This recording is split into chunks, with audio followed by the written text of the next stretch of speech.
Você acredita em profecia? A gente está numa geração onde ou as pessoas acreditam cegamente na profecia, seja de onde ela vier, ou as pessoas ignoram-na totalmente. E a pergunta é essa: você crê que Deus continua falando por meio de indivíduos com suas visões? E uma primeira parte da resposta é que, você crendo ou não, Deus é Deus e Ele fala com as pessoas. A gente não pode idolatrizar os eventos bíblicos para fugir de Deus. Ele fala com as pessoas. O nosso problema é que a gente é muito misticista, né? Que a experiência mística ela é verdadeira, mas o que o misticismo faz? Não preciso de informação nenhuma porque Deus fala comigo. Eu sei de tudo porque Deus falou comigo diretamente. Deus falou com você, mas você não pode deixar de entender que você continua sendo um ser humano.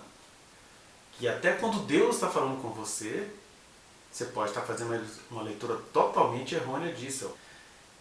Junto com a meditação que vamos fazer aqui, a gente precisa pensar um pouquinho nas profecias sobre o momento atual do país. Dentre tantas que tem aí na internet, tanta coisa foi falada sobre o que está acontecendo atualmente no país, e aqui eu estou falando de profecias emitidas por pessoas cristãs, gente sincera que busca a Deus, que foi acordada de madrugada, tiveram visões, e muitas dessas foram publicadas na internet e estão sendo mal discernidas por algumas questões que eu vou mostrar para vocês aqui.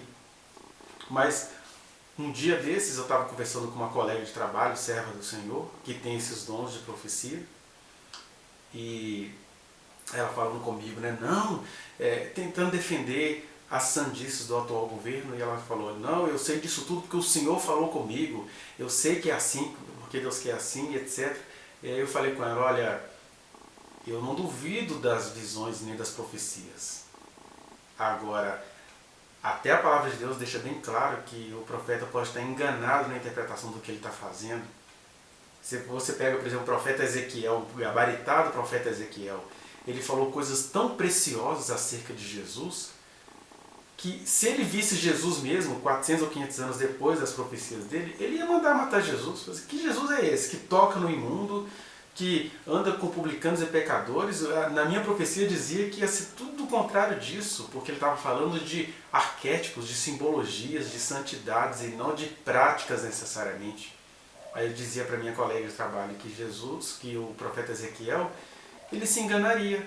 Por isso que quando Deus dota alguém de profecia, com dom de profecia, ele também tem esse exercício de defender esse alguém dessa profecia, em alguns aspectos, porque o cara está sendo profeta, mas ele está sendo limitado em muitas questões do que ele está profetizando.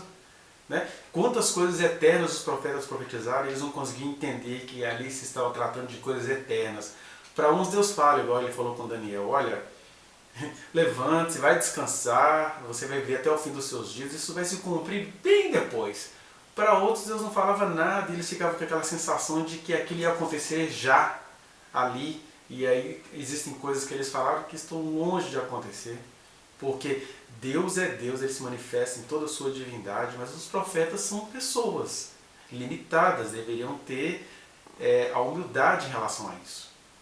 Por isso que na Bíblia não tem endeusamento de dons espirituais. Né? Os profetas tendem a achar que só porque parece que Deus fala diretamente com eles, que eles não precisam de mais nada. Nada disso. O que a gente vai ver é que a profecia ela é um dos dons espirituais. Não existe profecia verdadeira, autêntica, que não venha cercada também da palavra da sabedoria, da palavra do conhecimento humano.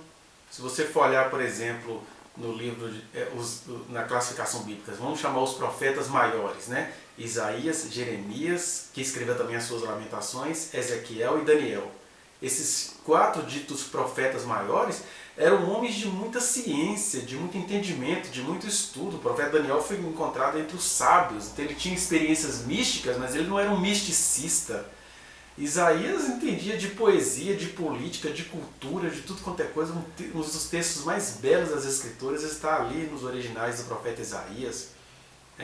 Você pega o profeta Jeremias, que estava ali naquela urgência profetizando coisas que pareciam só coisa ruim, e aí ele tem a arte de escrever uma lamentação com toda a poética hebraica. Então, profecia que não passa pela ciência, pela filosofia, que não vai por esses territórios, é revelação limitada, né? E até os ditos profetas menores, né? O Oséias, Joel, Amós, Obadias, Jonas, Miqueias, Naum, Abacuque, Sofonias, Azeu, Zacarias e Malaquias são chamados de profetas menores porque eles tinham poucos escritos, mas até eles tiveram que ter no mínimo um letramento para registrar as suas profecias, ou tiveram de se acercar de pessoas que escrevessem isso que eles estavam vendo. Então, não existe profecia sem conhecimento, não existe profecia sem uma busca diária do conhecimento do Senhor, que passa pela comunhão com Ele, mas passa também pela intelectualidade acerca dessas coisas. A gente não pode se prender ou na intelectualidade ou na mística, mas não existe profecia sem essas coisas. Por isso que o Paulo vai dizer que a uns Deus deu dons de profecias, a outros a palavra do conhecimento, a outros sabedoria, a outros dons de governar. Ou seja, não tem dom maior e nem melhor, existem dons e todos os dons, cada um vai precisar de todos os outros para serem tais, né? Isso aqui é a profecia.